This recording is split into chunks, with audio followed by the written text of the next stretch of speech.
നമസ്കാരം. പുലർക്കാലത്തിലേക്ക് ഏവർക്കും സ്വാഗതം. ഇന്ന് മൺഡേ, തിങ്കളാഴ്ച നല്ല ദിവസം ഒരുപാട് എപ്പിസോഡിൽ പറഞ്ഞിട്ടുണ്ട്. എന്ന് മാത്രമല്ല, ഈ എപ്പിസോഡ് വളരെ വളരെ സ്പെഷ്യലാണ്. എപ്പിസോഡ് ത്രൂ ഔട്ട് കാണുമ്പോൾ മനസ്സിലാവും. ടുഡേസ് ലക്കി കളർ മാടപ്രാവ് പോലെ വെള്ളയും വെള്ളയുമാണ്. വെള്ള എന്ന് പറഞ്ഞാൽ പരിശുദ്ധം എന്നാണ് അല്ലേ? അതെ, അത് പരിശുദ്ധിയുടെ ഒരു നിറമാണ്. ശുഭ്ര വസ്ത്രധാരണം, നന്മയാണത് കാണിക്കുന്നത്. നമ്മളൊരു ദിവസത്തിൻ്റെ ആരംഭത്തിൽ നമ്മൾ പലപ്പോഴും പറയുന്നത് ഞാൻ ഒരുപാട് നല്ല കാര്യങ്ങൾ ചെയ്യാൻ പറ്റണമെന്ന്, ചെയ്യാൻ കഴിയട്ടെ എന്ന് ഞങ്ങൾ ആശംസിക്കുന്നു അല്ലേ? അങ്ങനെ നല്ല കാര്യങ്ങളൊക്കെ ചെയ്യാൻ നിങ്ങൾക്ക് പ്രചോദനമായിട്ട് ഒരുപാട് ഭാഗ്യമുണ്ടാവട്ടെ. ആ ഭാഗ്യം ഈ വെള്ള നിറത്തിലൂടെ നിങ്ങൾക്ക് ലഭിക്കട്ടെ എന്ന് കൂടി പറയുന്നു. ഈ എപ്പിസോഡിലൂടെ ഞങ്ങൾ നിങ്ങൾക്കും നല്ലൊരു സന്ദേശമായ എന്താ പറയുന്നത്, ഓൾ ദി ബെസ്റ്റ്. ബി എന്താ പറയുന്നത്, വൈറ്റ് ഒരു നല്ലൊരു കളറാണ്. എല്ലാ നന്മയും നിങ്ങൾക്ക് ഉണ്ടാവട്ടെ.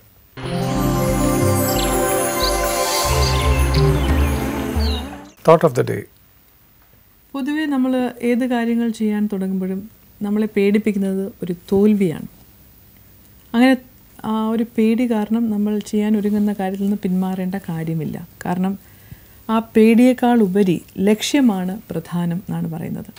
ഒരു വലിയ ലക്ഷ്യത്തിന് വേണ്ടി തോൽക്കുന്നത് ഒരു നല്ല കാര്യം തന്നെയാണത്. ലക്ഷ്യം മാർഗത്തെ സാധൂകരിക്കും എന്നും ഗീതയിൽ പറഞ്ഞിട്ടുണ്ട് അല്ലേ? അപ്പോൾ ലക്ഷ്യം തന്നെയാണ് മനുഷ്യന് ഏറ്റവും ആവശ്യം.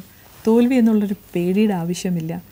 Go forward, fight it out. അതിൽ തോൽവിയും അപ്പം നമുക്കൊരു ഞാനൊരു വലിയ കാര്യത്തിന് വേണ്ടിയാണ് തോറ്റത്, ഒന്നുമേ ചെയ്യാതെ ഇരിക്കുന്നതിനേക്കാളും നല്ലതാണ് ഒരു വലിയ കാര്യങ്ങൾ, ഒരു വലിയ ലക്ഷ്യത്തിന് വേണ്ടി ഇറങ്ങി പുറപ്പെട്ടു. തോറ്റ സാരമില്ല, അണ്ണാൻ കുഞ്ഞും തന്നാലായതെന്നുള്ള രീതിയിൽ ഇറങ്ങിത്തിരിക്കുക. Fight it out, may be you will win also. എല്ലാ ബിസിനസ്സുകാർക്കും ഒരു സെയിങ് ആണ്. കാരണം ഇത്തരം ഒരു പ്രചോദനം ഉണ്ടെങ്കിൽ എന്തെങ്കിലും വലിയ കാര്യങ്ങൾക്ക് വേണ്ടി ഒരുപാട് പ്രാവശ്യം തോറ്റ വ്യക്തികൾ ചിലപ്പോൾ ജീവിതത്തിലുണ്ടാവും. We are also one among that specimen. ഞങ്ങൾ ഒരുപാട് നല്ല കാര്യങ്ങൾ ചെയ്യാൻ ശ്രമിച്ചിട്ട് തോറ്റവരാണ്. പക്ഷേ ഇന്ന് വീണ്ടും പുലർക്കാലത്തിൽ നിങ്ങളുടെ മുന്നിലിരിക്കുന്നു. അതൊരു ആറ്റിറ്റ്യൂഡിൻ്റെ പ്രശ്നം മാത്രമാണ്. ഞാൻ തോൽക്കുമെന്ന് തീരുമാനിച്ചാൽ തോക്കും. നമ്മൾ ഇൻവൈറ്റിംഗ് ആണത്. ഞാൻ തോക്കില്ല, എനിക്കതിന് തോൽക്കാൻ എനിക്ക് മനസ്സില്ല എന്ന് പറഞ്ഞ് മുന്നോട്ട് പോവുകയാണെങ്കിൽ ലോകത്ത് ഒരു ശക്തിക്ക് നമ്മളെ പിടിച്ചു നിർത്താൻ പറ്റില്ല എന്നുള്ളതാണ്. ഒരു ആറ്റിറ്റ്യൂഡാണ് വേണ്ടത്. ആ ലക്ഷ്യത്തിന് പുറകെ പോവുക. ആ ലക്ഷ്യം തന്നെയാണ് നിങ്ങളെ വിജയിപ്പിക്കുന്നത്.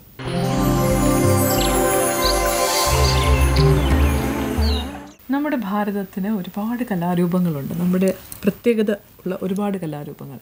അതിനൊക്കെ അകമ്പടി സേവിക്കുന്ന ഒരുപാട് വാദ്യങ്ങളുമുണ്ട്. ഭാരതീയം എന്ന് വെച്ചാൽ നമ്മുടെ ഭാരതത്തിൽ തന്നെ ഉണ്ടായിട്ടുള്ള ഒരുപാട് വാദ്യങ്ങളുമുണ്ട്. എന്നാൽ ഇന്ന് സംഗീത കച്ചേരികൾ, പ്രത്യേകിച്ച് കർണാട്ടിക് ഒരു കോൺസേർട്ടിലൊക്കെ ഇൻഡിസ്പെൻസിബിൾ ആയിട്ടുള്ളൊരു ഇൻസ്ട്രുമെൻ്റാണ് വയലിൻ എന്ന് പറയുന്നത്. എന്നാൽ ഈ വാദ്യം ഭാരതത്തിലുണ്ടായ ഒരു വാദ്യമല്ല. ഇതിൻ്റെ പേര് ഫിഡിലാണ്. പക്ഷേ ഇത് വിദേശത്തു നിന്ന് വന്നൊരു വാദ്യമാണ്. പക്ഷേ ഇന്ന് ഈ വാദ്യത്തിൻ്റെ ഒരു പ്രാധാന്യം എന്ന് പറയുന്നത് ഇൻഡിസ്പെൻസിബിൾ. ഇതില്ലെങ്കിൽ ഒരു കച്ചേരിക്ക് പറ്റില്ല എന്നുള്ളൊരു ലെവലിലേക്ക് അത്രത്തോളം നമ്മൾ അതിനെ എടുത്തിരിക്കണമെന്നുള്ളതാണ്. അപ്പോൾ ഒരു കല എന്ന് പറയുന്നത് ഒരു ദേശത്തിന് മാത്രം ഒതുങ്ങുന്നതല്ല, അന്തർദേശീയ തലത്തിൽ അല്ലേ അങ്ങനെ പോകുന്ന ഒന്നാണെന്ന് എടുത്തു പറയുന്ന ഒരു കാര്യമാണ്. ഇത്രയൊക്കെ ഞാൻ ആമുഖം പറഞ്ഞത് ഇന്നത്തെ നമ്മുടെ അതിഥി എന്ന് പറയുന്ന ആൾ ഈ വാദ്യത്തെ എങ്ങനെ ഉപയോഗിക്കുന്നതെന്ന് പറഞ്ഞാൽ നമുക്ക് അതൊരു കുറവാണെന്ന് എനിക്ക് തോന്നുന്നു. അദ്ദേഹം വായിക്കുന്നത്, അദ്ദേഹം അത് കൈകാര്യം ചെയ്യുന്നത്, അദ്ദേഹം അത് എങ്ങനെയാണ് അതിനെ കൊണ്ടു നടക്കുന്നതെന്ന് നമുക്ക് കണ്ടു തന്നെ അറിയണം, അനുഭവിച്ചറിയണം. Welcome to Pularkalam. SP Biju Mallari. ഞങ്ങൾ സ്നേഹപൂർവ്വം ഇവിടത്തെ ഞങ്ങളുടെ സ്വന്തം SPB എന്ന് വിളിക്കാൻ തോന്നുന്നു. SPB മല്ലാരി എന്താണ്? വാട്ട് ഈസ് മല്ലാരി എന്ന് പറയുന്നത് എൻ്റെ ബാൻഡിന്റെ പേരാണ്. ബാൻഡിന്റെ പേര് മല്ലാരി. അതൊരു ഭംഗിക്കിട്ടതല്ല. ഞാൻ ചെയ്യുന്ന ബാൻഡില് മല്ലാരിയാണ് മെയിനായിട്ട് ചെയ്യുന്നത്. മല്ലാരി വായിച്ചുകൊണ്ടാണ്. ബാൻഡ് എന്ന് പറഞ്ഞാൽ അതിൽ എന്തൊക്കെയാണ് ഇതിനകത്ത് വരുന്നത്? അതിൽ വയലിൻ, തവില്, തബല, ഘടം, കീബോർഡ്, ജാസ് എല്ലാം ഉണ്ട്. ഗിറ്റാറും എല്ലാം ഉണ്ട്. അതിന്റെ കംപ്ലീറ്റ് ആയിട്ട് നിങ്ങളാണ് അത് കൺസീവ് ചെയ്യുന്നത്? അതെ അതെ, ഞാനത് സെറ്റ് ചെയ്തിട്ടുള്ള പ്രോഗ്രാം. വോക്കൽ ഉണ്ടോ അതിന്റെ അകത്ത്? വോക്കലില്ല, ഇൻസ്ട്രുമെന്റ്സ് മാത്രം. അപ്പൊ മല്ലാരിയിലാണ് തുടക്കം. മല്ലാരിയിൽ തുടക്കം എന്നല്ല, മല്ലാരിയാണ് അതിന്റെ ജീവൻ. ഫാക്ടർ. അതെ, നമുക്കൊരു മല്ലാരിയിൽ തുടങ്ങിയാലോ? ഞാൻ പറഞ്ഞതുപോലെ ഇദ്ദേഹത്തോട് നമ്മൾ സംസാരിക്കുന്നതിനേക്കാളേറെ നിങ്ങളുടെ കലാപ്രകടനമായിരിക്കും ഞങ്ങളോട് കൂടുതൽ സംവദിക്കുന്നതെന്ന് എനിക്ക് സന്തോഷം. മല്ലാരി ആയാലോ? എനിക്കൊരു പ്രത്യേക ഇൻട്രസ്റ്റ് കൂടിയുണ്ട് ഒരു അതെ dance അതെ എന്നതിലേക്ക്. ഡാൻസിന് ഒരു ഒത്തിരി ഉപയോഗിക്കുന്നതാണ്. അതെ, ഒരു വളരെ ഇൻട്രിക്കേറ്റ് ആണ് ഈ മല്ലാരി എന്ന് പറയുന്നത്. എനിക്കൊന്ന് ഇതിനെ പോപ്പുലറൈസ് ചെയ്ത് ധനഞ്ജയൻസ് ആണ്. ധനഞ്ജയൻ മാസ്റ്ററും വൈഫുമാണ് ഇതിനെ പോപ്പുലറൈസ് ചെയ്യുന്നത്. മല്ലാരി എന്നൊരു ഐറ്റം കൊണ്ടുവന്ന് ഡാൻസിൽ കൊണ്ടുവന്ന് ചെയ്യണം എന്ന് പറഞ്ഞ് പോപ്പുലറൈസ് ചെയ്യുന്നത്. ഇതൊക്കെ വളരെ ട്രഡീഷണൽ ആയിട്ടുള്ള പീസസ് ആണെങ്കിൽ പോലും റിവൈവ് ചെയ്ത് കൊണ്ടുവന്നതിന് ഒരു വലിയ പങ്ക് ആ വിദ്വാനുണ്ട് എന്നുള്ളത്. എന്നോട് പല ആൾക്കാരും പല സ്റ്റേജിലും ചോദിച്ചിട്ടുണ്ട് ഇത് എന്താണ് മല്ലാരി, ഇങ്ങനെ ഒരു പ്രത്യേക പേരാണല്ലോ നിങ്ങളുടെ ബാൻഡിൻ്റെ പേരെന്ന്. ഇതൊരു പേരായിട്ട് മാത്രം കാണുന്ന കുറച്ച് ആൾക്കാരുണ്ട്. പക്ഷെ അതല്ല, ക്ലാസിക്കൽ മ്യൂസിക്കുമായിട്ട് കൂടുതൽ അടുപ്പമുള്ള ആൾക്കാർക്ക് മാത്രമേ മല്ലാരി എന്ന് പറയുന്ന ഒരു ഇതിൻ്റെ ഒരു ഭാഗമാണെന്നും വളരെ ഇന്നെവിറ്റബിൾ പാർട്ടാണെന്നും മ്യൂസിക്കിൽ ഒരു റിച്വലിന്റെ ഭാഗമാണ്. ഈ ക്ഷേത്രവുമായി ബന്ധപ്പെട്ട റിച്വലുമായിട്ട് ഭാഗം. അതിൻ്റെ ഒരു ബാക്ക്ഗ്രൗണ്ട് എന്ന് പറയുമോ? ബാക്ക്ഗ്രൗണ്ട് എന്ന് പറഞ്ഞാൽ നമ്മുടെ ചരിത്രത്തിൽ ദിഗ്വിജയത്തിന് ശേഷം ഭഗവാൻ വരുമ്പോൾ ഭഗവാനെ പ്രകീർത്തിച്ചുകൊണ്ട് അഷ്ടദിക്കിൽ നിന്നും പുഷ്പവൃഷ്ടി നടത്തി ആലപിക്കുന്ന ഗാനമായിട്ടാണ് മല്ലാരിയെ. അത് ചൊൽക്കെട്ടുകളാണ്. അപ്പോൾ ഞാനത് ചെയ്തിരിക്കുന്നത് വെസ്റ്റേൺ ഈസ്റ്റേൺ ഇൻസ്ട്രുമെൻറ്റുകളുടെ ഒരു സംയോജനമായിട്ട്. എന്നാൽ ഇതിന്റെ ട്രഡീഷണൽ ലെവൽ വിടാതെ എന്നാൽ കുറച്ച് വെസ്റ്റേൺ ഇൻസ്ട്രുമെന്റ്സ് കൂടി അതെ അതെ അതെ അതാണ് ഫ്യൂഷൻ എന്ന് പറയുന്നത്. ഇന്ന് പലർക്കും അറിയില്ല ഫ്യൂഷൻ എന്താണെന്ന് അറിയാതെ ഇപ്പോൾ കുറെ ഇൻസ്ട്രുമെന്റ്സ് എല്ലാം കൂടെ വിളിച്ച് വായിക്കുന്ന ഒരു അവസ്ഥയാണ് ഇന്നുള്ളത്. അതിൽ നിന്ന് കുറച്ച് വ്യത്യസ്തമായിട്ട് വളരെ ചുരുങ്ങിയ പ്രോഗ്രാമേ ഞാൻ ചെയ്യുന്നുള്ളൂ. അങ്ങനെ ഒരു ടേസ്റ്റുള്ള ഓഡിയൻസിന് വേണ്ടി മാത്രം ചെയ്യും. നമുക്കൊരു മല്ലാരിയിൽ തുടങ്ങിയാൽ ഞങ്ങളുടെ പ്രേക്ഷകർ നല്ല ടേസ്റ്റ്. പ്രത്യേകിച്ച് ജീവൻ ടി വിയിൽ വന്ന് വായിക്കുന്നതിലും സന്തോഷമുണ്ട്. അതിൽ കൂടുതൽ ചേച്ചിയുടെ നിങ്ങൾ രണ്ടുപേരും ചേച്ചിക്ക് ഇതിനെ കുറിച്ച് കൂടുതൽ അറിയാവുന്നതാണ്.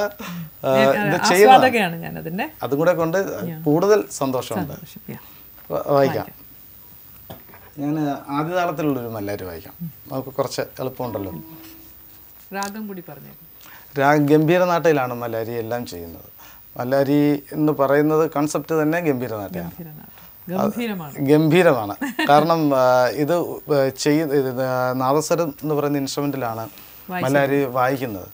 അതിൻ്റെ പ്രത്യേകത രാത്രിയിൽ നമ്മുടെ ഭഗവാനെ എഴുന്നള്ളിച്ച് നിർത്തുന്ന സമയത്ത് നമ്മൾ അതിനപ്പുറത്ത് ശിവേലി അല്ല, വിളക്കിന് എഴുന്നള്ളിപ്പെന്നാണ് പറയുക.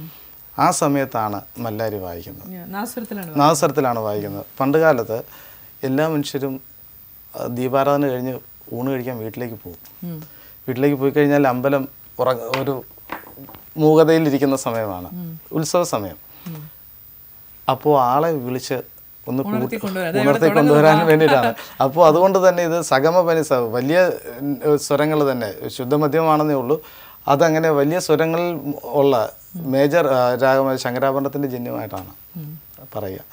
അപ്പോൾ അങ്ങനെ വലിയ സ്വരങ്ങൾ കൊണ്ട് മൈക്ക് പോലും ഇല്ലായിരുന്ന സമയങ്ങളിലാണ് നാദസ്വരത്തിൽ ഇങ്ങനെ വായിച്ച് കേൾപ്പിക്കുന്നത്. എത്രയോ കിലോമീറ്റർ കേൾക്കും. അപ്പോഴാണ് ആൾക്കാർ വീട്ടിൽ നിന്നൊക്കെ വിളക്കെഴുന്നള്ളിപ്പ് എന്ന് പറയുന്നത്. ഞാനൊക്കെ ഈ ശ്രീകണ്ഠേശ്വര അമ്പലത്തിൽ ഇതേപോലെ ഈ വിളക്ക് അതുമായി ബന്ധപ്പെട്ട് ഈ നാദസ്വരം വായിക്കുന്ന ഒരു ഹസ്ബൻഡ് ആൻഡ് വൈഫിനെ കണ്ടിട്ടുണ്ട്. ഓർക്കുന്നുണ്ടോ? തമിഴ്നാട്ടിൽ നിന്ന് വന്നത് അവര്. തമിഴ്നാടിന്റെ ബാക്ക്ഗ്രൗണ്ട് എന്തൊരു വായനയാണെന്നറിയോ. പുറത്ത് ഭഗവാൻ എഴുന്നള്ളിച്ച് വരുമ്പോഴത്തേക്ക് ഓരോരുത്തരും ചൈതന്യാണ്. ആ സമയത്ത് നാദസ്വരത്തിൽ വായിക്കുന്ന രാഗമാണെന്നുള്ളത് ഞാൻ ഇപ്പോഴാണ് അറിയുന്നത്. ആ മല്ലാരി വായിച്ച് കേൾക്കുമ്പോ നമ്മൾ നേരത്തെ പറഞ്ഞ പോലെ പ്രത്യേക ഫീലാണ്. ഫ്രഷ് ആവും. പെട്ടെന്ന് നമുക്ക് അതിലേക്ക് ഈശ്വരനിലേക്ക് നമ്മൾ കുറച്ച് അടുക്കുന്ന പോലെ ഒരു ഫീൽ. നമുക്കൊന്ന് കേൾക്കാം. തീർച്ചയായും മല്ലാരി ഈശ്വരനിലേക്ക് അടുക്കാനുള്ളൊരു നോക്കാം.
ഇനി അടുത്ത് അതേ കാലം തന്നെ അടുത്ത് തിസ്രം കഴിഞ്ഞിട്ട് നമുക്ക് അതിൻ്റെ അടുത്ത് മേക്കാലം തന്നെ വായിക്കാം.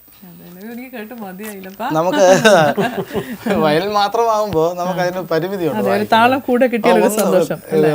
ഇതിന് ശരിക്കും തകില് തന്നെ വേണം, പെരുക്കം വായിക്കാനായിട്ട് അല്ലേ. തകില് അതിന്റെ കൂടെ തകിൽ അക്കമ്പനി ചെയ്യുമ്പോഴാണ് നമുക്ക്. എനിക്ക് ആ ഫീലാണ് എനിക്ക് ഓർമ്മ വരുന്നത്. ഞാൻ എന്റെ 2 ബ്രദേഴ്സ് തവില് വായിക്കുന്നവരുണ്ട്.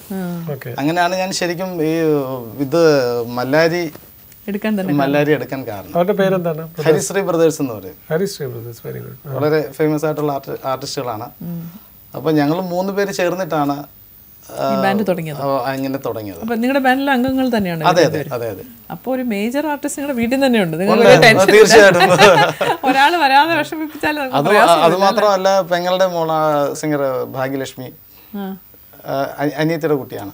റിയാലിറ്റി ഷോയിലൊക്കെ വരുന്ന കുട്ടിയാണ്. പാട്ട് പാടുന്ന കുട്ടിയാണ്. അതെ അതെ. അപ്പോൾ നിങ്ങളുടെ പാടാറുമുണ്ട് നിങ്ങളുടെ ബാൻഡ്? ഉണ്ട്, ഇടയ്ക്ക് പാടുന്നുണ്ട്. ഞങ്ങളുടെ ബാൻഡിലെന്നല്ല, അത് ആവശ്യമുള്ള സമയങ്ങളിലൊക്കെ ചില ഷോസിനൊക്കെ. ശരിക്കും പറഞ്ഞാൽ ഈ അച്ഛനമ്മമാർ എത്ര ഭാഗ്യം ചെയ്ത ആളാണ് മക്കളിങ്ങനെ അല്ലേ. എത്രയോ ഒരു കുടുംബം എടുത്താൽ ഒരു കുടുംബത്തിൽ ഒരാളാണ് കലാകാരനായിട്ടൊക്കെ പണ്ട് ജനിച്ചിരുന്നത്. ഇന്നത്തെ അച്ഛനമ്മമാരൊക്കെ ഒരുപാട് ഭാഗ്യം ചെയ്തവരാ. എൻ്റെ കാര്യത്തിൽ വേറെ തിരിച്ചാണ്. ഞാൻ ആർട്ടിസ്റ്റ് ആവുമെന്ന് ഒരിക്കലും വിചാരിച്ച ആളല്ല. അതെന്താ അങ്ങനെ? സ്കൂളിൽ പഠിച്ചാൽ മതി എന്നായിരുന്നു വീട്ടിൽ നിർബന്ധം. സ്കൂളിൽ പഠിക്കാൻ യാതൊരു രക്ഷയില്ലായിരുന്നു എന്നുള്ളത് പിന്നീടാണ് വീട്ടുകാർക്ക് മനസ്സിലായത്. ഞാൻ ഡിഗ്രി വരെ വലിയ പാടുപെട്ടാണ് പഠിച്ചത്.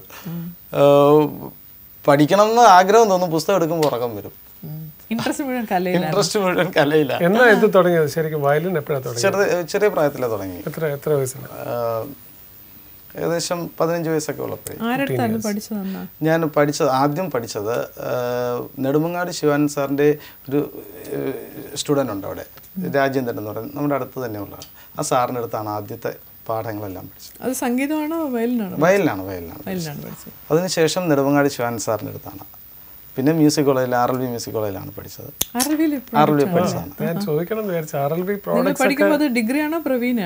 അത് ഞങ്ങൾ പഠിക്കുമ്പോൾ പോസ്റ്റ് ഡിപ്ലോമയാണ്, ഗാനഭൂഷണം. തന്നെയാണ്. അതെ, ഞാൻ 97 പാസ് ഔട്ട് ആയതാണ്. അന്നത്തെ ഒരു ഡിപ്ലോമ കോഴ്സിന്റെ ഒരു വില എന്ന് പറയുന്നത് ഡിഗ്രിക്ക് ഉണ്ടോ എന്ന് സംശയിക്കേണ്ടിയിരിക്കും. അങ്ങനെ പറയാൻ പാടില്ല. കലാകാരന്മാർക്കറിയാം. നമ്മളൊരു ഡിഗ്രി മേടിച്ച് ഒരു കൊണ്ട് വെക്കുന്നതല്ലല്ലോ. വായിക്കാൻ പറഞ്ഞാൽ വായിക്കണമല്ലോ. പ്രത്യേകത അന്ന് പ്രാക്ടിക്കലിനായിരുന്നു പ്രാധാന്യം. ഇന്ന് കുറച്ച് തിയറിറ്റിക്കലായി അല്ലേ. ഗംഭീരനാട്ട കൈവച്ച അറിയണമല്ലോ. ഒരു പാമരന് പോലും മനസ്സിലാവണമല്ലോ. അതല്ലേ സംഗീതം. തീർച്ചയായിട്ടും അതെ, തീർച്ചയായും. അത് ചെയ്യാനുള്ള ബുദ്ധിമുട്ടും ഇന്ന് അത്രയും കുട്ടികൾക്ക് പ്രാക്ടീസോ അതിനുവേണ്ടിയുള്ള ഡെഡിക്കേഷനോ ഉണ്ടെന്ന് തോന്നുന്നില്ല.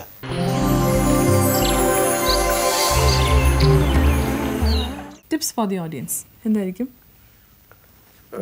മൈൻഡ്ലി brain we have tantalized so much. കാരണം എത്രയും ഇതെല്ലാം കലാകാരന്മാർക്കുണ്ടാകുന്നതാണ്.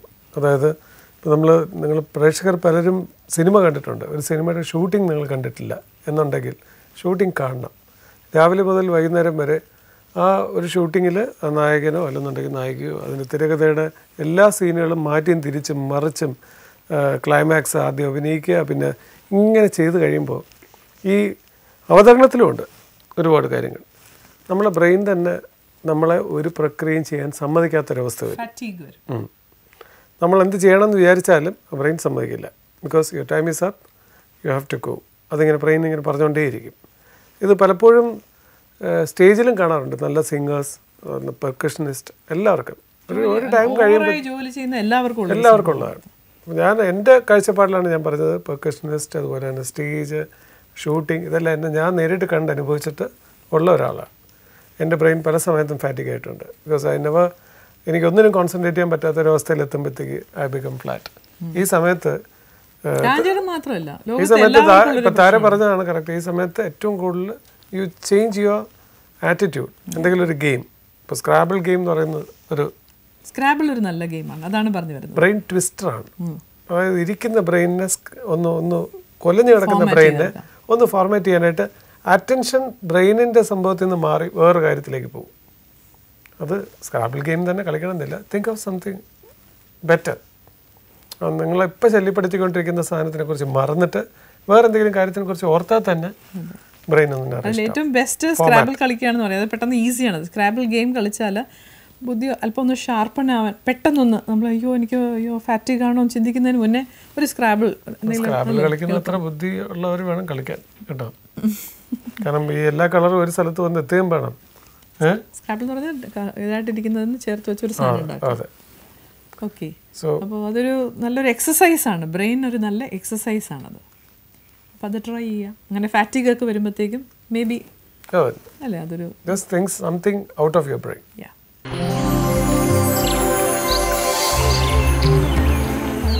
ശരിക്കും പറഞ്ഞാൽ ഇപ്പോൾ നിങ്ങൾ ഇത്രയും നേരം ക്ലാസിക്കൽ ഇതിൻ്റെ കാര്യങ്ങളൊക്കെ പറഞ്ഞു. പുലർക്കാലം പ്രേക്ഷകർ സാധാരണ പ്രേക്ഷകരാണ്. അപ്പോൾ അവർക്ക് they need something very light. ഒരു നല്ല ഒരു താങ്കൾക്ക് ഇഷ്ടമുള്ള ഒരു സോങ്. പ്രത്യേകിച്ച് ഇഷ്ടങ്ങളൊന്നുമില്ല, എന്നാലും എല്ലാം ഇഷ്ടമാണ്. കാരണം എല്ലാ മ്യൂസിക് ഡയറക്ടേഴ്സും വളരെ എന്താ വാല്യുബിൾ ആയിട്ടുള്ള സോങ്സ് ആണ്. റെക്കോർഡിങ്ങിന് വായിക്കാറുണ്ടോ? റെക്കോർഡിങ്ങിന് വായിച്ചിട്ടുണ്ട്, കുറെ CDs ഒക്കെ ഒത്തിരി വായിച്ചിട്ടുണ്ട്. അല്ല, ഏതെങ്കിലും പർട്ടിക്കുലർ മ്യൂസിക് ഡയറക്ടറിന്റെ റെക്കോർഡിങ്ങിന് അങ്ങനെയൊന്നും വായിച്ചില്ല? ഇല്ല, ഞാൻ എൻ്റെ ശ്രദ്ധ മുഴുവൻ ഇങ്ങനെയുള്ള വലിയ കാര്യമല്ലേ ഇത്, അതിന് തന്നെ ഒരു ആയുഷ്കാലം. കാരണം റെക്കോർഡിംഗ് എന്ന് പറയുന്നത് ഒരു വലിയൊരു ഏരിയയാണ്. അത് നമ്മൾ ഒന്ന് മനസ്സിലാക്കേണ്ടതാണ്. അതിൽ വേണ്ടി മാത്രം കോൺസെൻട്രേറ്റ് ചെയ്യുന്ന കുറച്ച് ആർട്ടിസ്റ്റുകളുണ്ട്. എല്ലാവർക്കും എല്ലാം പറ്റില്ല. നമുക്കൊരു നല്ല ലൈറ്റ് മ്യൂസിക്, ഒരു സിനിമ പാട്ട് അല്ലേ? ഏത് പാട്ടാണ് വായിക്കാൻ വന്നത്? ഉയരെ വായിച്ചാലോ? പിന്നെ ഞങ്ങളുടെ ഉയരാണ്, പ്രത്യേകിച്ച് രാജന്റെ ഉയരാണ്. ഉയരെ ഇപ്പോ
അതൊന്നല്ല.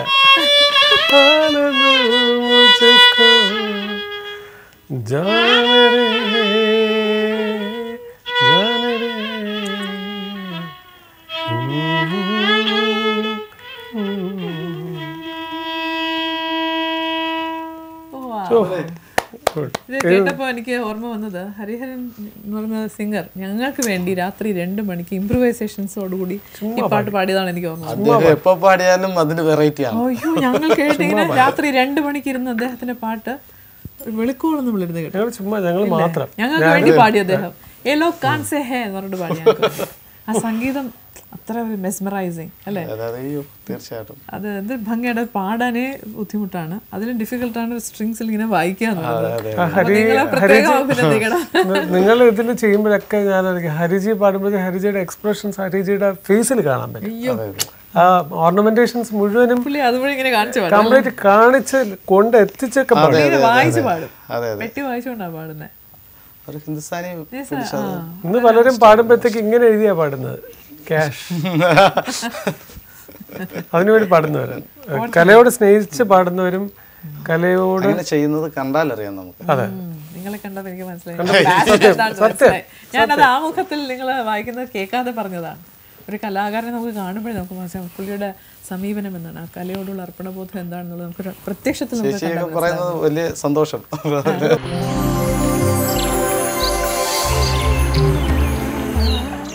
Information to the public. നമ്മൾ ചില എപ്പിസോഡിലൊക്കെ ബാങ്കിനെ കുറിച്ച് പറഞ്ഞു, ട്രാഫിക്കിനെ കുറിച്ച് പറഞ്ഞു. ഈ റിസോഴ്സസ് ഒന്നും തീരില്ല. ഇതിനെക്കുറിച്ച് പറഞ്ഞാലും അത് വീണ്ടും വീണ്ടും വീണ്ടും പ്രിസിപ്പിറ്റേറ്റ് ചെയ്തുകൊണ്ടേയിരിക്കും. അതായത് നമ്മളിപ്പം കാർ ഡ്രൈവ് ചെയ്യുമ്പോഴത്തേക്ക് പല സ്ഥലത്തും ഒരു ഡിവൈഡറിൻ്റെ പോർഷനിലൊരു സാധനം വരച്ച് വെച്ചേക്കും. നമ്മൾ ഈ കരുവാറ്റ ജംഗ്ഷനിലൊക്കെ പോകുമ്പോഴത്തേക്ക് ഏറ്റവും കൂടുതൽ ഞാൻ കണ്ടിട്ടുള്ളതാണ്. ഈ ഡിവൈഡറിന് പകരം ഇങ്ങനൊരു ലൈൻ വരച്ചിട്ടേക്കും. ആ സ്ഥലത്ത് ഓവർടേക്ക് ചെയ്യരുതെന്നാണ് അവർ പറയുക. ഏറ്റവും കൂടുതൽ ആക്സിഡൻറ്റ്സ് നടന്നിട്ടുള്ള സ്ഥലമാണ്. ഇപ്പം ഞാൻ കരുവാറ്റ ജംഗ്ഷൻ ഒരു എക്സാമ്പിൾ പറഞ്ഞാൽ, കാരണം ഞാൻ ഏറ്റവും കൂടുതൽ ട്രിവാൻഡ്രം ട്രാവൽ ചെയ്യുന്ന ആളാണ്. ഡ്രൈവ് ചെയ്ത് വന്നിട്ടുള്ളതാണ്. സോ എനിക്ക് തന്നെ അറിയത്തില്ലായിരുന്നു. അവിടെ ഫ്രീ ആയിട്ട് കിടക്കാനുള്ളതെന്ന് വെച്ചിട്ട് ഞാൻ ഒരു ദിവസം ഓവർടേക്ക് ചെയ്തപ്പോൾ എൻ്റെ കൂടെ വന്ന ആളാണ് പറഞ്ഞത്, സർ ഇവിടെ അങ്ങനെ ഓവർടേക്ക് ചെയ്യാൻ പാടില്ല, ബിക്കോസ് ഏറ്റവും ബ്ലൈൻഡ് സ്പോട്ടുള്ള സ്ഥലമാണത്. ഏറ്റവും കൂടുതൽ ആക്സിഡൻറ്റ്സ് നടക്കാൻ പറ്റുന്ന ഒരു സ്ഥലമാണ് ബ്ലൈൻഡ് സ്പോട്ട്. അവിടെ മനുഷ്യൻ വണ്ടി ഓടിക്കുമ്പോൾ ഈ ബിക്കംസ് എ ബ്ലൈൻഡ്. പ്രേതബാധയൊന്നുമല്ല, ഇറ്റ്സ് എ ബ്ലൈൻഡ് സ്പോട്ട്. നമ്മൾ അവിടെ ആ സ്ഥലത്ത് ഓവർടേക്ക് ചെയ്യരുതെന്ന് കാണിക്കാൻ വേണ്ടിയിട്ട് അവിടെ എഴുതി വെച്ചിട്ടുണ്ടാകും ഡു നോട്ട് ഓവർടേക്ക്. അപ്പം ഇത്തരത്തിലുള്ള റോഡ് സയൻസ് നോക്കി വണ്ടി ഓടിക്കുന്ന ഒരു നല്ല പ്രക്രിയയിലോട്ട് ഡ്രൈവ് ചെയ്യുന്നവർ മാറണം. സ്കൂൾ സോണുണ്ട്, അതുപോലെ തന്നെ ആക്സിഡൻറ്റ് പ്രോൺ ഏരിയ എന്ന് പറഞ്ഞ് പല സ്ഥലത്തും എഴുതി വെച്ചിട്ടുണ്ട്. അത് കാണുമ്പോഴെങ്കിലും ഒന്ന് നിങ്ങൾ ബ്രേക്ക് ചവിട്ടി 1 മിനിറ്റ്, ഒരു 1 minute resolution, I should be very cautious, ഞാൻ കെയർഫുള്ളായിരിക്കും എന്ന് പറഞ്ഞ് ഓടിക്കുന്നത് ഞാനൊക്കെ ചെയ്യും. കൊല്ലത്ത് താഴെക്കൂടെ ഇങ്ങനെ സ്പീഡിൽ ഞാൻ ഇറങ്ങി അങ്ങ് പോകുമ്പോഴത്തേക്ക് അവിടെ ഒരു ജംഗ്ഷനിൽ 5 പേര് മരിച്ചിട്ടുണ്ട്. ഞാൻ എപ്പോഴും അവിടെ എത്തുമ്പോഴത്തേക്ക് ഞാൻ അവരുടെ ആത്മാവിന് വേണ്ടി പ്രാർത്ഥിച്ചിട്ട് വണ്ടി അതുവഴി പോകും. എല്ലാവരും എന്നോട് ചോദിക്കും എന്തിനാണ് അങ്ങനെ ചെയ്യുന്നത്. നമ്മൾ ഒരു ഡ്രൈവിങ്ങിന് നമുക്ക് കുറച്ചുകൂടെ കോൺഫിഡൻസ് കിട്ടും. That you are helping others. സിമ്പിളാണ്, ഇതിന് ഫൈനോ ഒന്നുമില്ല. You have to change your habit, change your attitude. ഡ്രൈവിങ്ങിലെങ്കിലും നമ്മൾ എപ്പോഴും കെയർഫുൾ ആയിരിക്കുക. Safe driving, keep your family safe.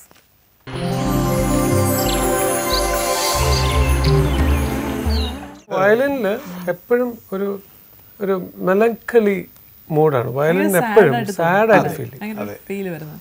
അതുകൊണ്ട് തന്നെ അത് ചെയ്യുന്നവരും വളരെ പക്വമതികളായിരിക്കും. പാവാണോ SPB? ഞാൻ പറയുന്നത് അല്ലെ സ്വയം വിലയിരുത്തലുണ്ടല്ലോ, പാവാണല്ലേ. നമുക്ക് ഒത്തിരി സങ്കടം തോന്നുന്ന ഒരുപാട് പാട്ടുകളുണ്ടല്ലോ മലയാള സിനിമയിൽ. അങ്ങനെയുള്ള പാട്ടുകളോടാണ് താല്പര്യം. അതെ അല്ലേ, എല്ലാവരും ഇങ്ങനെ ഈ അടിച്ചുപൊളി പാട്ടെന്ന് പറയുന്നത് അത് ഓരോരുത്തരുടെ ഓരോ മൂഡ്. എനിക്ക് ഒരാളുണ്ട്, അത് വേണം. ഞങ്ങൾക്ക് അങ്ങനത്തെ ഒരു പാട്ട് കേൾക്കണമല്ലോ. പിന്നെന്താ, ഏത് പാട്ടാണ്? നമുക്ക് മോഹം കൊണ്ട് ഞാൻ വായിക്കാം. പിന്നെന്താ, മോഹത്തോട് ഞങ്ങൾ ചോദിച്ചതാണ്.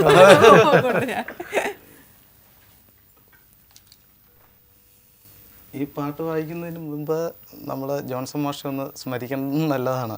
എന്തൊരു പാട്ടാണ് അദ്ദേഹം അല്ലേ. അദ്ദേഹത്തിന്റെ എല്ലാ ക്രിയേഷൻസും അതെ ജെംസ്. അതെ, ഭയങ്കര. മലയാളത്തിന് അങ്ങനെ ഒരു അനുഗ്രഹമുണ്ട്. ഒരു പിടി നല്ല സംഗീത സംവിധായകരും അമൂല്യമായ കുറെ ഗാനങ്ങൾ നമുക്ക് തന്നിട്ട് അല്ലേ, അവരനശ്വരരായി. ഞാൻ കഴിഞ്ഞിടയ്ക്ക് ഒരു പ്രോഗ്രാം വായിക്കുമ്പോൾ അർജുന മാഷ് ഉണ്ടായിരുന്നു. അർജുന മാഷ് അദ്ദേഹത്തിന്റെ ചെമ്പകത്തേകൾ വായിച്ചപ്പോഴേക്ക് ഈ പാട്ട് സ്വർണ്ണമുഖിലെ ഇങ്ങനെയുള്ള പാട്ടുകൾ വായിച്ചപ്പോൾ എന്നെ വിളിച്ച് അടുത്തിരുത്തി ഒത്തിരി ഭയങ്കരമായിട്ട് അപ്രിഷ്യേറ്റ് ചെയ്തു. അതും നമ്മളുടെ ജീവിതത്തിൽ നമുക്ക് മറക്കാൻ പറ്റാത്തൊരു ചെമ്പകത്തൈകൾ പൂത്തെന്നൊക്കെ പറഞ്ഞ് നമ്മുടെ ഒരു കോളേജ് ഡേയ്സിന്റെ ടൈമാണ്. അതെ അതെ, നമുക്ക് അങ്ങനെയുള്ള പാട്ടുകളോടാണ് നമ്മുടെ താല്പര്യം. അത് കേൾക്കുന്നതിന്റെ സുഖവും ചുംബനം കൊള്ളാൻ ഒരുങ്ങി. അതെ അതെ, അമ്പിളി എന്നൊരു സ്കെയിൽസ് ഒക്കെയാണത് അല്ലേ? അതെ, അതുകൊണ്ട് അദ്ദേഹം എന്നെ സ്റ്റേജിൽ നിന്ന് എന്നെ വിളിച്ച് അടുത്ത് കൊണ്ടുവന്നിരുത്തി കുറേ അധികം നേരം സംസാരിച്ചു. അതിനുശേഷമാണ് ഞാൻ വീണ്ടും പോയി വീണ്ടും ഒരു പ്രോഗ്രാം കൂടി കേൾക്കാൻ അദ്ദേഹം ഉണ്ടായിരുന്നു. അങ്ങനെ ഒരു ഭാഗ്യം ഉണ്ടായിരുന്നു. ഇപ്പൊ ഞങ്ങൾക്ക് മോഹം ഇതാണ്. തീർച്ചയായിട്ടും.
വേറൊരു കാര്യം പറയണേ, ഈ ഇൻസ്ട്രുമെന്റിനോടുള്ള നമുക്കൊരു അട്രാക്ഷൻ ഉണ്ടല്ലോ.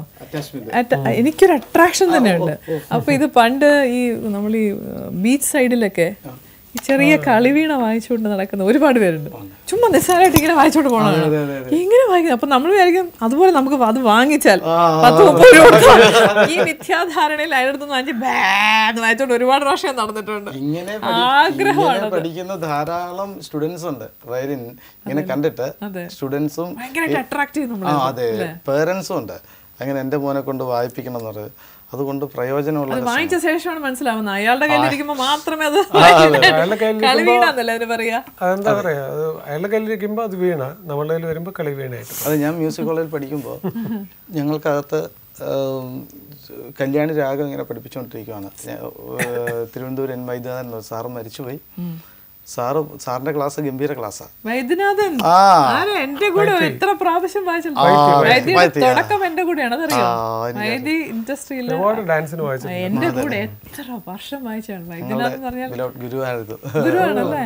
എന്റെ കൂടെ എത്ര വേദികൾ. വൈദ്യനാഥ് ഞാൻ വൈദ്യന്ന് ഞങ്ങളുടെ വീട്ടിലൊരു അംഗം പോലെയായിരുന്നു പഠിക്കുന്നത്. ഇപ്പോഴും അതെ. ആ സമയത്ത് തന്നെ മ്യൂസിക് കോളേജിൽ ഞങ്ങളുടെ സാറായിരുന്നു. RLV പഠിപ്പിച്ചോളൂ. അവിടെ വെച്ചല്ലേ ആക്സിഡന്റിൽ അതെ അതെ അതെ അതെ. സെൻസ് ഓഫ് ഹ്യൂമർ ഉള്ള ഒരു വ്യക്തിയാണ്. ഭയങ്കര തമാശം, ഭയങ്കര ഞങ്ങളുടെ വീട്ടിലൊരു അംഗം പോലെ. അയ്യോ അതൊരു സാറ് ഞങ്ങൾക്ക് ഇങ്ങനെ ക്ലാസ് എടുക്കുമ്പോൾ പുറത്ത് ഈ കളി ഫ്ലൂട്ട് ഉണ്ടല്ലോ, ചുമ്മാ കൊണ്ടുവന്ന് വിൽക്കുന്നേ, ഒരു വടിയിൽ ഇങ്ങനെ 100 വെച്ചിട്ട് അങ്ങനെ ഒരാളവിടെ വന്നിട്ട് ഇത് പഠിപ്പിച്ചുകൊണ്ടിരിക്കുമ്പോൾ അദ്ദേഹം പുറത്ത് ഈ റോഡിന്റെ അടുത്ത സ്ഥലത്ത് നിന്നിട്ട് പുള്ളി കല്യാണി വായിക്കുവാണ്. ഇത് കേട്ടിട്ട് വായിക്കുന്നു. ഇത് കല്യാണി ഇവിടെ പഠിപ്പിച്ചുകൊണ്ടിരിക്കുമ്പോൾ അദ്ദേഹം വായിക്കുവാണ്.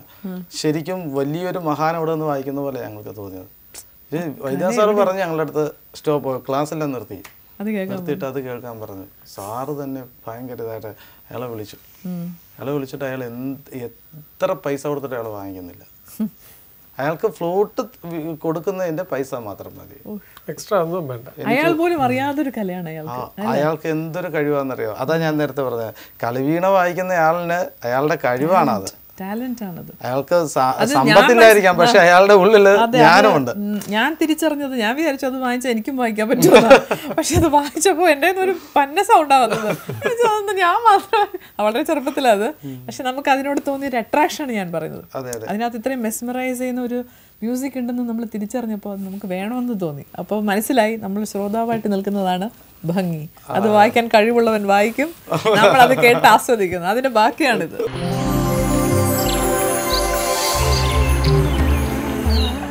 ഫ്യൂഷൻ എങ്ങനത്തെ സോങ്സ് ഒക്കെയാണ് യൂസ് ചെയ്യുന്നത്? ഫ്യൂഷൻ നമുക്ക് സാധാരണ രീതിയിലുള്ള ആൾക്കാർക്ക് ഇഷ്ടപ്പെടുക എന്ന് പറയുന്നത്, ഫ്യൂഷൻ എന്ന് പറയുമ്പോൾ തന്നെ അടിച്ചുപൊളി പാട്ട് എന്നുള്ള ഒരു കോൺസെപ്റ്റ് ആണല്ലോ സാധാരണ കാണുന്നത്. അതിൽ നിന്ന് കുറച്ച് മാറിയിട്ടാണ് എൻ്റെ സഞ്ചാരം.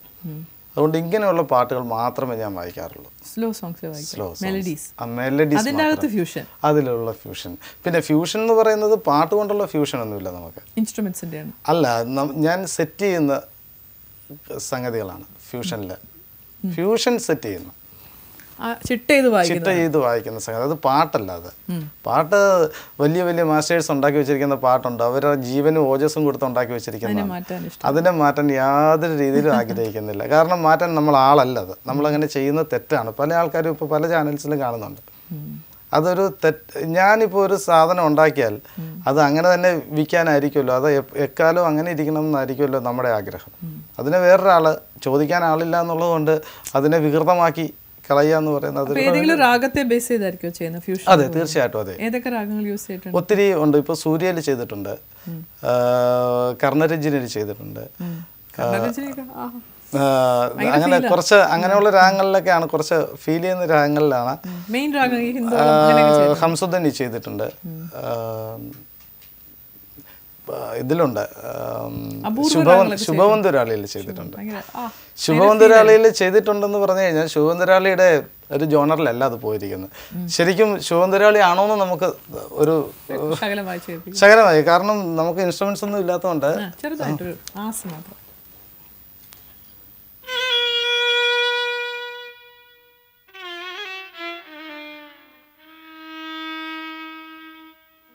ഇത് വിസ്മയം എന്നാണ് ഈ പീസിന്റെ പേര്.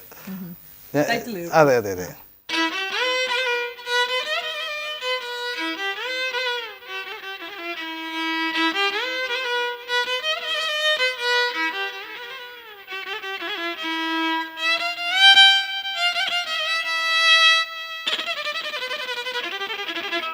ഇങ്ങനെയാണ് അതിന്റെ തുടക്കം.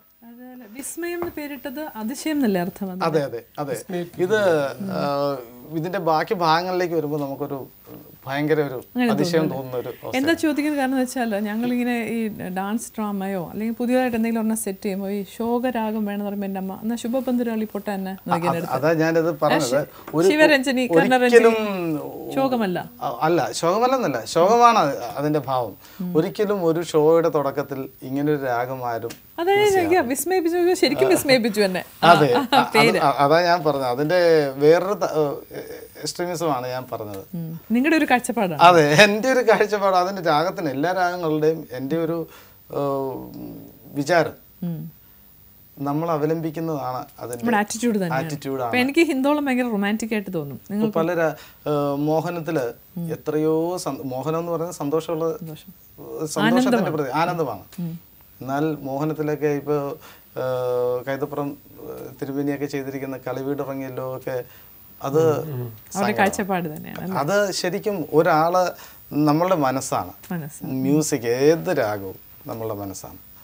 അങ്ങനെ ക്ലീഷയായിട്ട് ചിന്തിക്കേണ്ട കാര്യമില്ല എന്നാണ് ഇപ്പോൾ പഴയ സിനിമാ ഗാനത്തിലൊക്കെ നമുക്ക് പിന്നെ സങ്കടം വരണമെന്ന് വിചാരിച്ച് വായിക്കാതെ എൻ്റെ മനസ്സിൽ അത് തട്ടാതെ എനിക്ക് സങ്കടപ്പെടുത്താൻ പറ്റില്ല. സങ്കടമെന്നല്ല, എന്ത് സങ്കടം. നേരത്തെ ഞാൻ വായിച്ചപ്പോൾ വായിക്കുന്ന കണ്ടിട്ട് ഒരു ഇത് ഉൾക്കൊള്ളുന്നതായിട്ട് തോന്നുന്നു ചേച്ചി പറഞ്ഞല്ലോ അല്ലേ? എനിക്ക് ഫീൽ ചെയ്തില്ലെങ്കിൽ ഒരു കാരണവശാലും ചേച്ചിയെ എനിക്ക് ഫീൽ ചെയ്യാൻ അല്ലേ? ചേച്ചി ഡാൻസ് ചെയ്യുമ്പോൾ അങ്ങനെ തീർച്ചയായിട്ടും നമ്മുടെ കൂടെ വരാൻ പോണില്ല. അതെ അതെ, അങ്ങനെ ഒരു കാഴ്ചപ്പാടിലാണ് മുന്നോട്ട് പോകുന്നത്. എനിക്കത് പുതിയ അറിവാണ് ബിജു. അതായത് നമ്മൾ കാഴ്ചപ്പാടിലൂടെ കാണുന്നതാണ് ആ കലയുടെ ഇമോഷൻ എന്ന് ഞാൻ ആദ്യമായിട്ട് ഞാനൊരു പുതിയ അറിവ് തന്നെയാണ്. Thank you. അല്ല, നമ്മൾ പഠിക്കേണ്ട ഒരുപാട് കാര്യങ്ങളുണ്ടല്ലോ. ഇപ്പം നമ്മൾ മ്യൂസിക് കമ്പോസിങ് ഇപ്പോൾ ഡാൻസിനൊക്കെ ഇരിക്കുമ്പോഴത്തേക്കും ഇന്ന രാഗം ഇന്നതിന് എന്നൊരു ക്ലീഷയായിട്ടാണ് നമ്മളൊക്കെ പഠിച്ചു വെച്ചിരിക്കുന്നത്. അതെ, ഇപ്പോ പഠാണ ഒരു ഗംഭീര രാഗമാണ്, ഫൈറ്റ് ഒക്കെ വരുമ്പോൾ രാഗം ഇടണം, അങ്ങനെ നിർബന്ധം ഇല്ലെന്നാണ് ഇപ്പൊ ബിജു പറയുന്നത്. കറക്റ്റ് ആണെന്ന് എനിക്ക് നിങ്ങൾ വായിച്ചപ്പോൾ എനിക്കത് ശരിയാണെന്ന് തോന്നുന്നു. അതുകൊണ്ട് ഞാനിത് പല ആൾക്കാരും എൻ്റെ അടുത്ത് സംഗീതജ്ഞരൊക്കെ തന്നെ ചോദിച്ചിട്ടുണ്ട്. ഇത് കേട്ടിട്ട് ഒത്തിരി ആൾക്കാർ എൻ്റെ ഫ്യൂഷൻ കേൾക്കാൻ, പിന്നെ അതൊരു ഭാഗ്യവും കൂടാണ്. എൻ്റെ നാട്ടിൽ ഒരു ആർട്ടിസ്റ്റിന് അവരുടെ നാട്ടിലാണ് ആദ്യ അംഗീകാരം കിട്ടേണ്ടത്. അപ്പോൾ എനിക്ക് എൻ്റെ നാട്ടിൽ നല്ല അംഗീകാരം കിട്ടുന്നുണ്ടെന്നാണ് എൻ്റെ വിശ്വാസം. സന്തോഷമുണ്ട്. തീർച്ചയായിട്ടും ഉണ്ട്. കാരണം എൻ്റെ ഒരു ഷോ ഉണ്ടെങ്കിൽ അവിടെ എൻ്റെ ഫ്രണ്ട്സും അവിടുത്തെ ആർട്ടിസ്റ്റുകളെല്ലാവരും വന്ന് കേട്ടിട്ട് ആദ്യകാലത്ത് ഇവൻ എന്താ ചെയ്യുന്നതെന്ന് അറിയാനായിട്ട് വരുമായിരുന്നു. അതിനുശേഷം ആസ്വദിക്കാൻ പറ്റുന്നുണ്ട്. അപ്പോൾ എൻ്റെ അടുത്ത് നല്ലതും ചീത്തയൊക്കെ പറഞ്ഞു തരാറുണ്ട്. അപ്പോൾ ആ കൂട്ടത്തിൽ ചോദിക്കുന്ന ചോദ്യം ഇതായിരുന്നു, ശുഭവന്തുരാളി അതെങ്ങനെ ഇങ്ങനെ? ഞാനിപ്പോ ചോദിച്ചു അതേ ചോദ്യം. അതൊരു ഇഗ്നറൻസ് അല്ലേ, അതൊരു അറിയാനുള്ളൊരു. അതുകൊണ്ട് മാറ്റരുത്. പിന്നെ എൻ്റെ അടുത്ത് ഒരു വലിയൊരു കലാകാരൻ്റെ അടുത്ത് പറഞ്ഞത്, ഒരു ശുദ്ധഋഷഭം വരുന്ന ഒരു രാഗം ഫസ്റ്റ് ഉപയോഗിക്കാന്ന് പറയുന്നത് അത് നിങ്ങളുടെ ധൈര്യമാണ്. അത് ഞാൻ അപ്രീഷിയേറ്റ് ചെയ്യുന്നു. അങ്ങനെയൊക്കെ ഒരുപാട് ക്ലീഷേ ചിന്തകളുണ്ട്. നമ്മൾക്കറിയാത്ത ഒത്തിരി കാര്യങ്ങളുണ്ട്. ഞാനത് അറിഞ്ഞു ചെയ്തതല്ല. ഇപ്പോൾ ഞാൻ കമ്പോസിങ്ങിന് ഇരിക്കുമ്പോൾ എൻ്റെ അമ്മയും ഞാനായിട്ട് ഒരുപാട് വലിയ യുദ്ധം നടക്കാറുണ്ട് ഞങ്ങൾ തമ്മിൽ. ചില രാഗം അമ്മ പറയും ഇത് ചേരുമല്ലോ, ഇത് ഇവിടെ ഇടാൻ പറ്റില്ല. ഞാൻ എനിക്ക് ഈ രാഗം തന്നെ വേണം. എന്റെ കാഴ്ചപ്പാട് താരാന്ന് രാഗം പോട മുടിയാത്. ഞാൻ പറഞ്ഞു പോടണം, എനിക്ക് വേണം.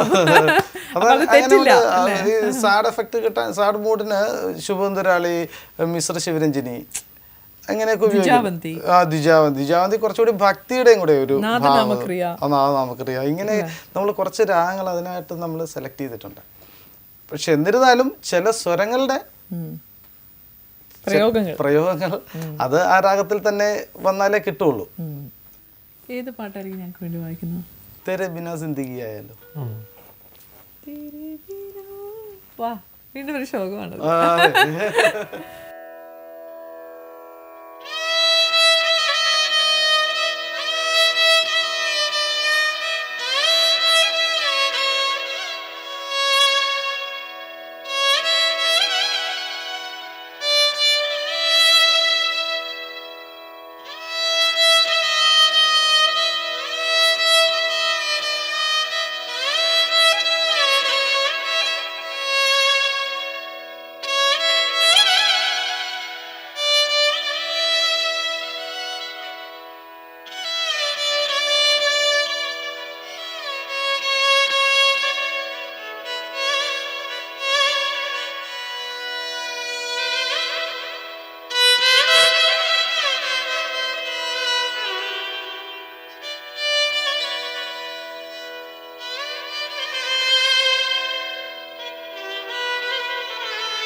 നമുക്ക് ഏകദേശം മൈൻഡ് അപ്പ് ചെയ്യാൻ സമയമായി. ഒരു പാട്ടുകൂടി ഞങ്ങളുടെ പ്രേക്ഷകർക്ക് വേണ്ടി വായിക്കാം. എനിക്കൊന്നൊരു ഫീൽ തരുന്ന ഒരു സോങ് മതി, ഒരു ഇന്നത സോങ്. രവീന്ദ്ര മാഷിന്റെ പുഴവരുടെ പെണ്ണ് പായി. ആയിക്കോട്ടെ.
വാവ്, താങ്ക് യു എത്ര സോ മച്ച്. എത്ര നേരം നമുക്ക് കേട്ടാലും സംഗീതം എന്ന് പറയുന്ന സാധനം നമുക്ക് പിന്നെയും കേൾക്കാൻ തോന്നും. ഞാനൊരു ആസ്വാദകനായിട്ടിരിക്കുകയായിരുന്നു നിങ്ങളുടെ പാട്ടിന് ഒപ്പം പ്രേക്ഷകർ. അതെ അതെ, ഈ ഇൻസ്ട്രുമെന്റിന്റെ അകത്തുനിന്ന് ഇതൊരു കണ്ടാലൊരു കണ്ടോ എത്ര സ്ട്രിങ്, 1 2 3 4 സ്ട്രിങ്ങും അതിന്റെ ഞാനൊരു ഫുൾ വയലിനെ കണ്ടിട്ടുള്ളൂ.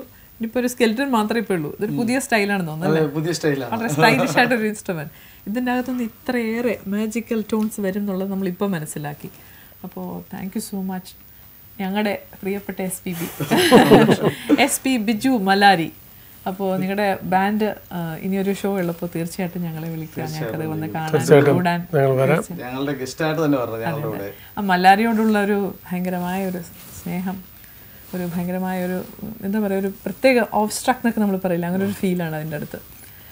വലിയ സന്തോഷം. ഞങ്ങളുടെ പുലർകാലത്തിൽ സത്യം പറഞ്ഞാൽ നിങ്ങളെപ്പോലൊരു കലാകാരന്മാർ വരുമ്പോഴാണ് ഞങ്ങളുടെ ഒരു ദിവസം ധന്യമാകുന്നത്. ഞങ്ങളുടെ മാത്രമല്ല പ്രേക്ഷകരുടെയും കൂടെ. അതുപോലെ തന്നെ ജീവൻ ടിവിയോടും പ്രേക്ഷകരോടും നിങ്ങളോട് രണ്ടുപേരോടും നമ്മുടെ ഇവിടെ സഹകരിച്ച എല്ലാവരോടും. അതെ, ഒരുപാട് ക്രൂ നമുക്ക് വേണ്ടി ഹെൽപ്പ് ചെയ്യുന്നു, സപ്പോർട്ട് എല്ലാവരോടും. എല്ലാവരും കേട്ടല്ലോ, എല്ലാവർക്കും താങ്ക്സ് ഉണ്ട്. അതെ, എല്ലാവരോടും നന്ദിയുണ്ട്. അപ്പോൾ ഇനിയും ഒരുപാട് ഉയരങ്ങൾ ഉണ്ടാവട്ടെ. നിങ്ങളുടെ ആഗ്രഹം പോലെ വളരെ വേറിട്ടുള്ള ഒരുപാട് ക്രിയേഷൻസ് നിങ്ങൾക്ക് ചെയ്യാൻ സാധിക്കട്ടെ. അതൊക്കെ ആസ്വദിക്കാനുള്ള ഭാഗ്യം നമ്മളെപ്പോലുള്ള ശ്രോതാക്കൾക്കും ഉണ്ടാവട്ടെ. Thank you so much for spending so much time with us. Thank you.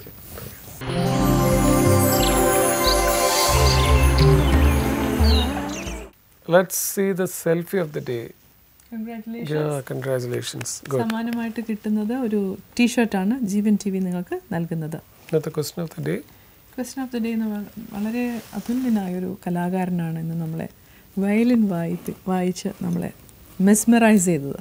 RLV പ്രോഡക്റ്റുമാണ്. RLV നിന്ന് പഠിച്ചു പാസ്സായ ഇന്ന് അല്ലേ വളരെ യുണീക്കായി ചിന്തിക്കുന്ന ഒരു കലാകാരൻ. സാധാരണ ഒരു ഒഴുക്കിൻ്റെ കൂടെ ഒഴുകാതെ ഒഴുക്കിനെതിരെ നീന്തുന്ന ഒരു മിടുക്കനായൊരു കലാകാരൻ. അദ്ദേഹം ഒരു ബാൻഡ് ഇപ്പോൾ നടത്തുന്നുണ്ടെന്ന് പറഞ്ഞു. ഞങ്ങളെയൊക്കെ ഞാൻ ക്ഷണിക്കണമെന്ന് ഞാൻ അങ്ങോട്ട് പറയുകയും ചെയ്തു. ആ സംഗീതത്തോടുള്ള സ്നേഹം, അദ്ദേഹത്തെ ആ പ്രസൻറ്റ് ചെയ്ത രീതി കണ്ടിട്ട് അത്രയും ഇഷ്ടപ്പെട്ടത് കൊണ്ടാണ് ഞാനത് പറഞ്ഞത്. ആ അദ്ദേഹത്തിൻ്റെ ആ ബാൻഡിൻ്റെ പേരെന്താണ്? അതൊരു ഇപ്പം ഞങ്ങൾ വീണ്ടും ഒരു രാജേട്ടൻ പോലെ ഞാൻ ക്ലൂ കൊടുക്കാൻ തുടങ്ങി. രാജേട്ടൻ പറയൂ ക്ലൂ എന്താണെന്നുള്ളത്. മമ്മൂട്ടിയുടെ ഒരു സിനിമയിൽ മമ്മൂട്ടി അതിനെ വേറൊരു രീതിയിലാണ് പറഞ്ഞിരിക്കുന്നത്. അങ്ങനെയാണോ? അല്ലാതെ നമുക്ക് ആണോ? അതിപ്പോൾ ആൻസർ തന്നെ പറഞ്ഞു കൊടുക്കുന്ന പോലെ അല്ലേ? ആൻസർ പറഞ്ഞിട്ടില്ല. ഓക്കെ, അതൊരു നാദസ്വരത്തിൽ വായിക്കുന്ന ഒരു ഇനമാണത്. അമ്പലങ്ങളിൽ എല്ലാവരും ഒന്ന് ഉറങ്ങിയിരിക്കുമ്പോൾ വിളക്ക് എല്ലാവരും ഉണർത്താൻ വേണ്ടിയിട്ട് ആ വിളക്ക് എഴുന്നള്ളിപ്പിൽ ഭഗവാനെ കൊണ്ടുവന്ന് നിർത്തി ആൾക്കാരെ ഉണർത്തി കൊണ്ടുവരാനായിട്ട് ഉപയോഗിക്കുന്ന ഒരു ചടങ്ങാണത്. അത് അദ്ദേഹത്തിൻ്റെ ബാൻഡിൻ്റെ പേരായിട്ട് അദ്ദേഹം അതിട്ടത് അത് തന്നെയാണ്. അതിന് കാരണം കൂടി പറഞ്ഞു. അദ്ദേഹത്തിന് 2 സഹോദരന്മാർ തകിൽ വായിക്കുന്നവരാണ്. അങ്ങനെയാണ് അത് ആ പേരിടാമെന്ന് അദ്ദേഹം അതിൻ്റെ ഒരു ഇമ്പോർട്ടൻസ് തോന്നി. മാത്രമല്ല ഇന്നർ വിഷനിൽ അദ്ദേഹത്തിന് തോന്നിക്കാണും എല്ലാവരും ഒന്ന് ഉണർത്തണം എന്ന്. അതെ, ശ്രോതാക്കളെ ഒന്ന് ഉണർത്തിയേക്കാം, അദ്ദേഹത്തിൻ്റെ വഴിയിലേക്ക് ചിന്തിക്കാനായിട്ടൊന്ന് കൊണ്ടുപോകാനായിട്ട് അദ്ദേഹം നല്ലൊരു പേരാണ് അതിട്ട. ആ പേരെന്താണ് എന്നുള്ളതാണ് ശരി ഉത്തരങ്ങൾ ഞങ്ങൾ എഴുതി അറിയിക്കാം. എഴുതി അറിയിക്കുന്നവർക്ക് ജാക്ക്പോട്ട് പ്രൈസ് ഉണ്ട് 30th ഡേയിൽ. What is the prize Tara? Soma group of റിസോർട്ട്സിൻ്റെ ഒരു കംഫർട്ടബിൾ സ്റ്റേ ആണ് തരുന്നത്. അപ്പോൾ നിങ്ങളുടെ അഭിപ്രായങ്ങൾ, നിർദ്ദേശങ്ങൾ, സെൽഫി, ആൻസർ ഇതൊക്കെ ഞങ്ങൾക്ക് അയയ്ക്കുക. അപ്പോൾ ഇന്നത്തെ പുലർകാലം നമുക്ക് വൈൻഡപ്പ് ചെയ്യാനുള്ള സമയമായി. വളരെ സന്തോഷം. ഞങ്ങളോടൊപ്പം ഇത്രയും നേരം ഞങ്ങളോടൊപ്പം ആസ്വദിച്ചു എന്ന് പറയണം അല്ലേ? ഞങ്ങൾ ഒരുപാട് ആസ്വദിച്ചു ആ മ്യൂസിക്കൽ എപ്പിസോഡ്സ് ഒരുപാട് പുലർക്കാലം നൽകിയിട്ടുണ്ട്. ഇന്നത്തെ എപ്പിസോഡ് വളരെ യൂണീക്കായിട്ട് നിന്നൊരു എപ്പിസോഡാണ് ഇന്നത്തേത്. ഞങ്ങൾ ആസ്വദിച്ച് കാണുമെന്ന് ഞങ്ങൾ വിശ്വസിക്കുന്നു. നാളെ വീണ്ടും ഒരു യൂണീക്ക് എപ്പിസോഡായിട്ട് ഞങ്ങൾ വരുന്നതാണ്. നാളെ കാണാം. Till then. Bye.